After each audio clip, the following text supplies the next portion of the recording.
Do you remember the first hooper that you approached with this idea? I do. She's sitting right next to me.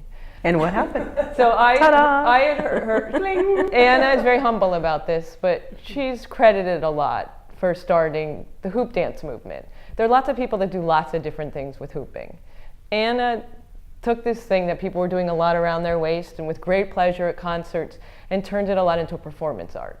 And so she used her entire body and made it very, very beautiful and inspired a lot of people to want to dance. And what's crazy, it kind of is a dance partner. You know, you become very self-sufficient. And I think that's very freeing.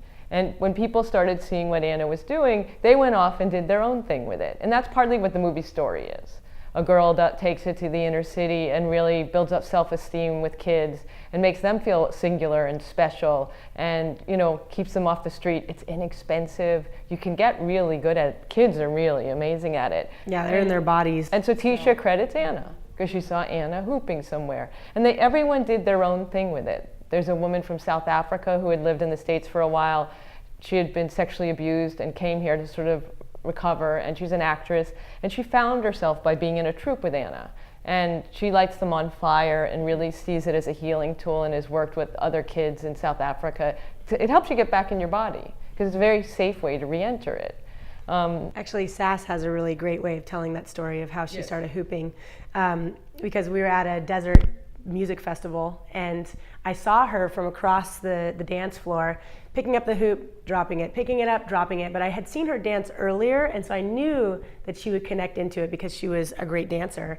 And I literally ran across the dance floor because I could see that she was getting frustrated and when she was about to give up. And I was like, no, like just give it, you know, I gave her a couple tips and then, you know, and then it started to spin around her body and she was in. And that's kind of how she tells the story. She says, you know, Anna, thank God that you didn't let me walk away from that hoop because it completely walked into her life and transformed it in so many beautiful ways, like specifically because it revolves around this very sensitive part of the body. And if you've had abuse like that, you shut that down, you avoid it, you go away from it, you know, and the hoop kind of makes it impossible. It's touching you.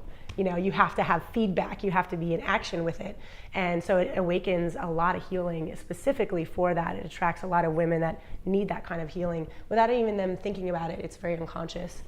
And you just find it kind of just occurring and you're like, whoa, this little toy is all of a sudden healing my entire being. Like, how did that even happen?